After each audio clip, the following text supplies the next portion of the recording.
첫 번째 경기 서울 SK 대 울산 모비스 분석 시작해보겠습니다. SK는 가스공사를 잡고 연승을 이어가며 리그 선두 자리를 굳게 지켰다. 모비스의 추격을 허용하며 1위 자리를 내주기도 했지만 다시 선두를 달리고 있다. 김선영과 오재현, 김영빈 등이 부상으로 모두 빠진 경기였는데 자밀원이가 22득점 10리바운드 더블더블로 활약했고 안영준이 15득점으로 에이스의 뒤를 지원했다. 김태훈과 최원혁 등 가드 포지션에 나선 선수들의 분전도 승리의 원동력이었다. 모비스는 수요일 홈 경기에서 경기 내내 상대를 압도하며 정관장을 제압했다. SK가 최근 연승으로 1위를 달리고 있지만 역시 패하지 않으며 언제든 1위를 노릴 만한 상황이다. 부진에서 벗어난 박무빈이 17.6어시스트를 기록하며 팀의 공격을 이끌었고 프린과 시온 롱이 38점을 합작했다. 함지훈이 8주 정도 결장할 것이기에 출전 시간이 늘어난 김준일의 존재감도 인상적이었다. 모비스의 승리를 본다. 리그 최고의 선수인 원희와 함께 안영준이 공격을 이끌 SK가 홈에서 쉽게 밀리지 않으려 할 것이다. 그러나 김선영과 오재현 등 볼핸들러들이 부상 중인 여파가 나올 것으로 보인다. 최원혁과 김태훈 등을 매치업으로 맞이할 박무빈과 이우석이 확실하게 앞선을 지배할 수 있고 프린과 숀 롱이 사이즈를 앞세운 수비로 원희를 저지할 모비스가 승리할 것이다. 두 번째 경기 한국가스공사 대 원주DB 분석 시작해보겠습니다. 가스공사는 지난 화요일 원정 경기에서 리그 선두인 SK에 패했다. 이대영과 정성우가 나란히 10득점 이상을 해줬고 전현우가 3점슛 3개 포함 14점을 기록했지만 니콜슨의 결장으로 인해 외인 득점에서 밀린 것이 아쉬웠다. 또 벨랑겔과 김낙현이 모두 빠진 여파로 인해 공격 전개가 뻑뻑했다. DB는 지난 주말 경기에서 KCC에 승리했다. 원정에서 다소 억울한 파울콜을 받으며 상대에게 모멘텀을 넘겨주기도 한 경기였는데 종료 4초 전 오누아쿠가 버튼의 수비를 이겨내며 결승 덩크를 터뜨렸다. 결승 득점 포함 23점 10리바운드의 오누아쿠 외에도 알바노가 26점 12어시스트로 경기를 잘 이끌었다.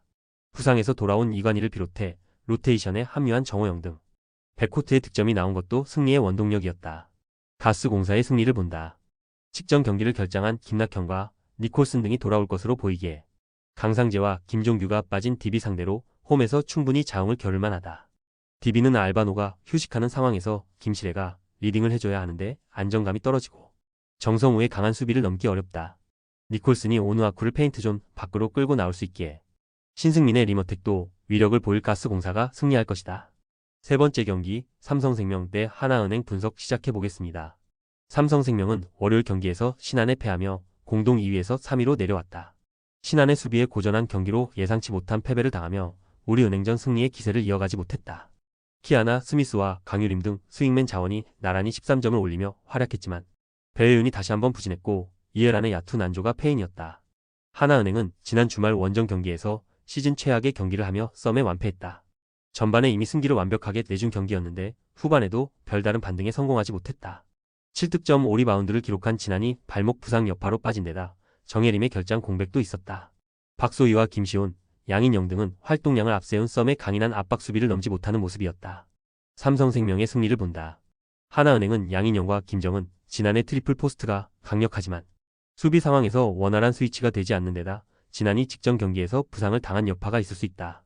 앞선이 약한 하나 상대로 키아나 스미스와 이주연, 조수아 등이 빠른 템포로 경기를 운영할 삼성생명이 승리할 것이다. 네 번째 경기 현대캐피탈 대 우리카드 분석 시작해보겠습니다. 현캐는 휴식기 이후 첫 경기에서 셧아웃 승리를 거두며 리그 선두 자리를 굳게 지켰다. 허수봉이 공격 성공률 71%를 기록하며 20점으로 팀 내 최다 득점을 기록했고 레오와 신펑도 나란히 두 자릿수 득점에 성공한 경기였다. 블로킹에서는 11대1로 OK를 압도했는데 높이와 화력 모두에서 한 수위의 전력을 보여줬다. 우리카드는 휴식기 전 4위를 기록했다. 아이가 시즌 초반 팀을 이끌다 부상으로 이탈하며 상승세를 이어나가지 못했는데 휴식기 이전 마지막 경기에서 승점 3점을 따내며 반등의 신호탄을 쏘아 올렸다. 높은 공격 성공률을 기록 중인 아쿼, 아웃사이드 히터 알리가 팀 공격을 이끌었고 중앙의 경쟁력도 나쁘지 않다. 단 상위권 추격을 위해서는 한태준과 니콜리치의 호흡이 더 잘 맞아야 한다. 현캐의 승리를 본다. 두 팀은 직전 맞대결에서 레오와 알리의 다툼으로 인해 스파크가 크게 튀었기에 이 경기에 임하는 각오가 남다를 것이다. 그러나 홈 경기에서 나서는 데다 최근의 분위기에서 압도하는 현캐 쪽으로 무게감이 쏠린다. 김지한이 부진한 우리카드와 달리 리그 최고의 선수로 성장한 허수봉이 국내 에이스 대결을 압도할 현캐가 연승 행진을 이어갈 것이다. 다섯 번째 경기 GS 칼텍스 대 대전 정관장 분석 시작해보겠습니다. GS는 휴식기 이후 재개된 첫 경기에서 리그 선두인 흥국생명에 승리했다. 상대가 부상 여파로 인해 정상 전력이 아니었다고는 해도 긴 연패를 끊어냈기에 감격스러운 승리였다. 흥국의 높은 블로킹 벽을 상대로 57%의 성공률로 51점을 기록한 지젤실바가 경기를 지배했고 유서연도 모처럼 10득점에 성공했다. 아커 미들 블로커인 뚜이가 득점은 적었지만 존재감을 보인 것도 인상적이었다.